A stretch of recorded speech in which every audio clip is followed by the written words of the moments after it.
My name is Latasha Fields. I am the founder of Christian Home Educator Support System in Chicago, Illinois. I want to thank Chairman Yumeth for having me, the Ranking Member Womack, and members of Congress.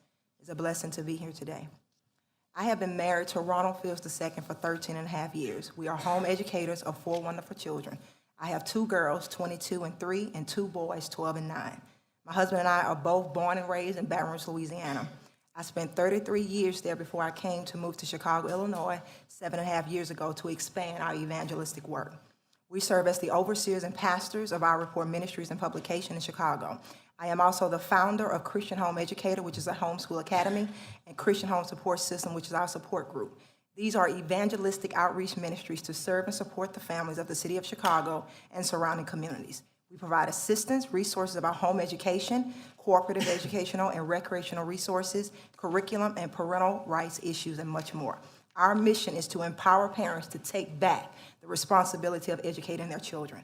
I am also the state coordinator of parentalrights.org, a volunteer of Junior Achievement of Chicago, and a member of Cure Clergy Network.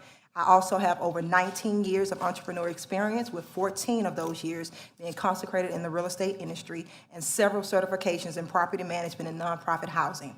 I am also a recent graduate of Trinity Christian College in Palo Heights, Illinois, with a bachelor's degree in business administration with a 4.0 GPA. So let me tell you a little bit about my journey, which is nothing short of the grace of God towards me. My grandmother, who raised me, also raised 9 kids of her own, was a homeowner living in a poor Black, drug-infested community in Baton Rouge, Louisiana. She raised me and my younger sister. My mom was a teenage mom on drugs, in and out of prison.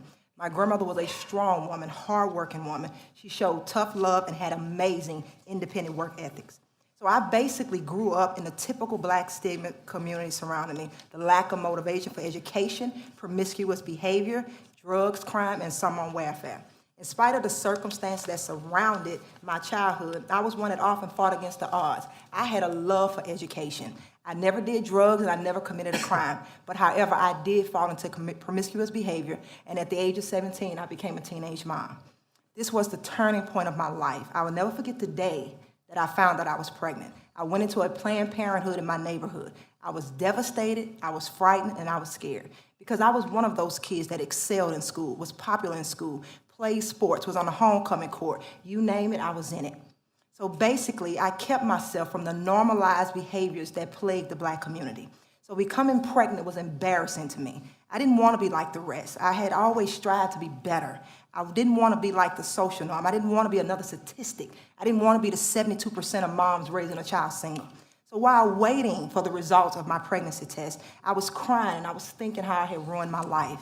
The nurse came back in the room and she told me that I was 3 weeks pregnant, and she consoled me that I had another choice.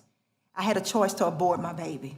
In that very moment, my life flashed before my eyes, because I had a big decision to make. Do I get rid of my baby and proceed as normal, as though nothing happened, and go back to my family and friends and continue to live out my life? Or do I live the rest of my life knowing I had killed my baby?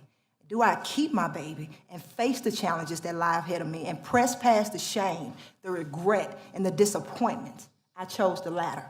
I chose to do what I will always hear my grandmother say: you make your bed hard, you lie in it. Those words rang loud and clear in my heart and mind.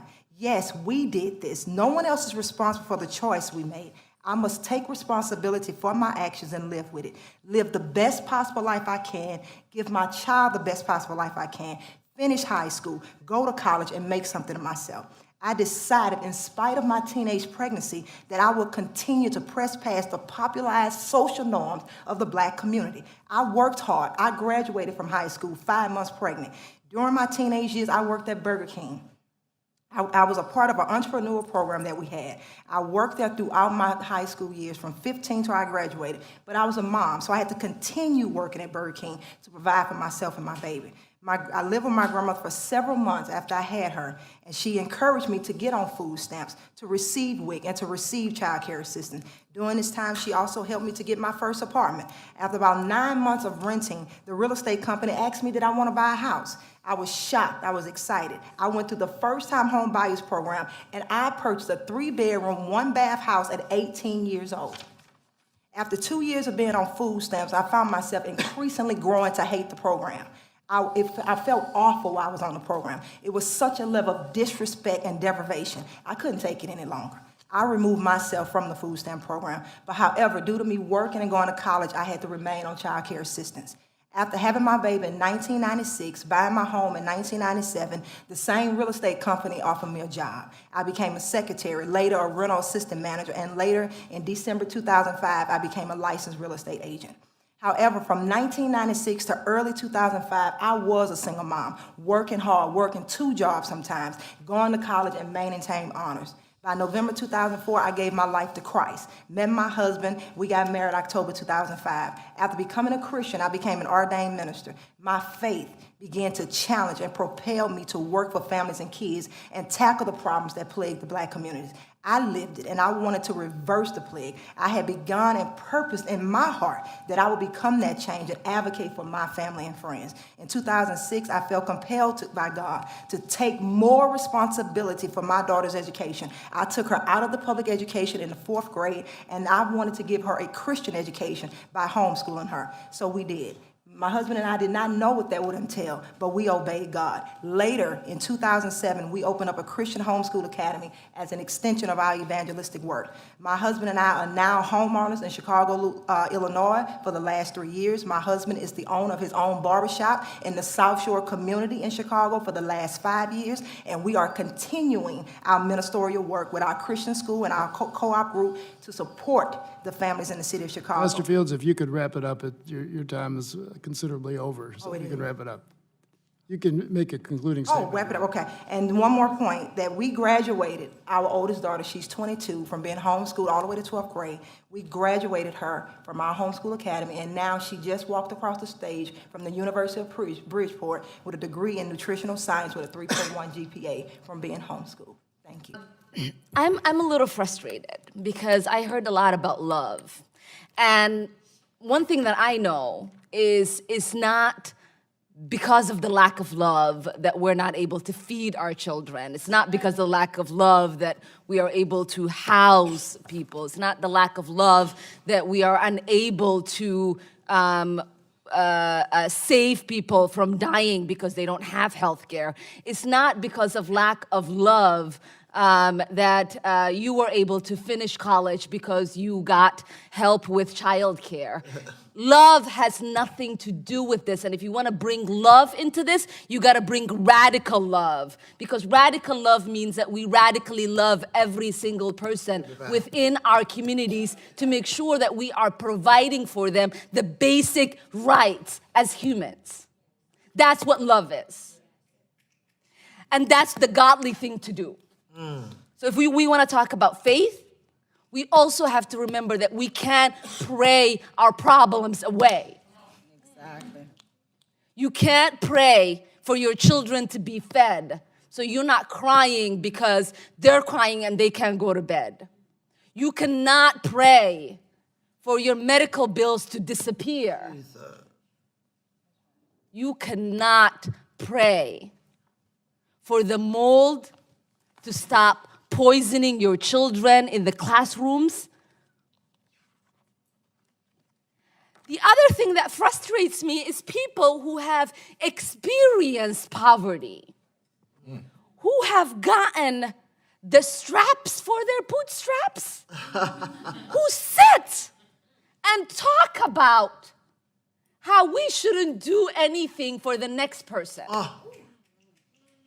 See, as someone who knows severe poverty, I lived in a refugee camp, on the floor, no water, nothing.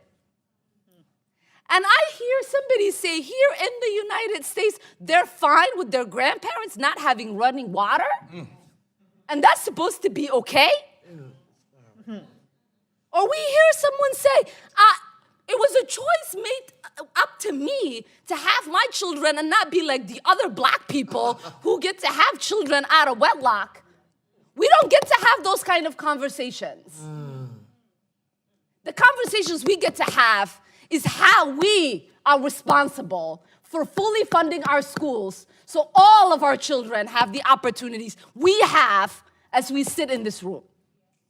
We get to talk about the kind of opportunities we have as government to make sure healthcare is provided to everybody so that we don't have people dying in the United States because they can't afford insulin.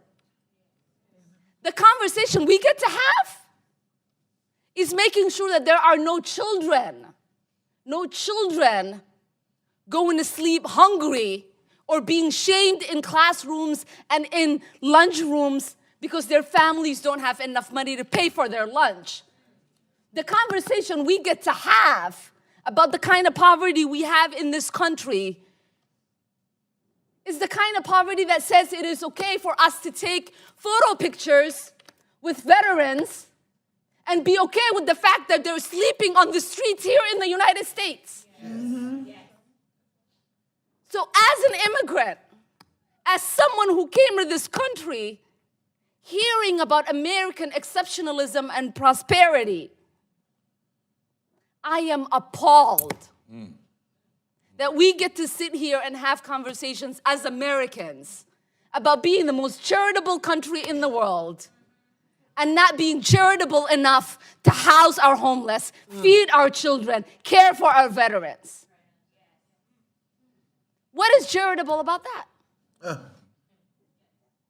So I ask you, the kind of systematic barriers that exist in prosperity, that's the conversation we should be having. And so I want you guys to, for the little bit of time that I have, to talk about the systematic barriers that exist in creating prosperity and what it means for us to remove those so that all of us could have the prosperity that is guaranteed within our. We all face moments that test the very core of who we are. This is the incredible true story of Latasha Fields. Born into poverty in rural Louisiana, Latasha's early life was marked by struggle. It's about finding faith and the sheer force of will required to carve out a better future for herself and her children. Her life demonstrates that our beginnings do not have to dictate our endings. It's a reminder of the profound strength that can emerge from the most challenging circumstances. Life presents crossroads that alter our path forever. For Latasha Fields, that moment arrived as a teenager when she discovered she was pregnant. The weight of this new reality forced her to confront fears far beyond her years. However, in the quiet solitude of her own thoughts and prayers, Latasha found a different answer. She made the courageous decision to keep her baby, to embrace the difficult journey of motherhood against all odds.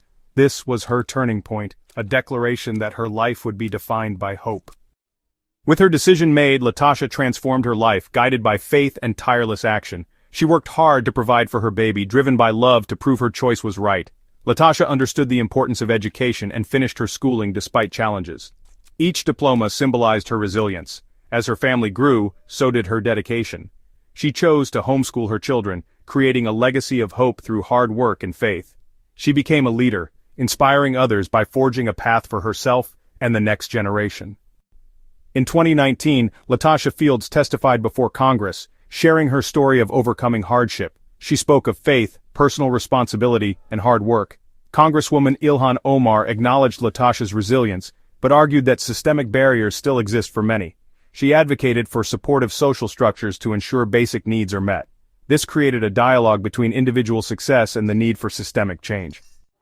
The exchange between Latasha Fields and Congresswoman Ilhan Omar highlights a fundamental question: what is the best way to help people flourish? It presents two powerful truths. Latasha's story champions personal agency and faith. Congresswoman Omar asks us to look beyond the individual. She reminds us that systemic obstacles hold many back. Personal responsibility and community support are not opposing forces. They are both necessary for flight, creating a bridge between personal conviction and public policy.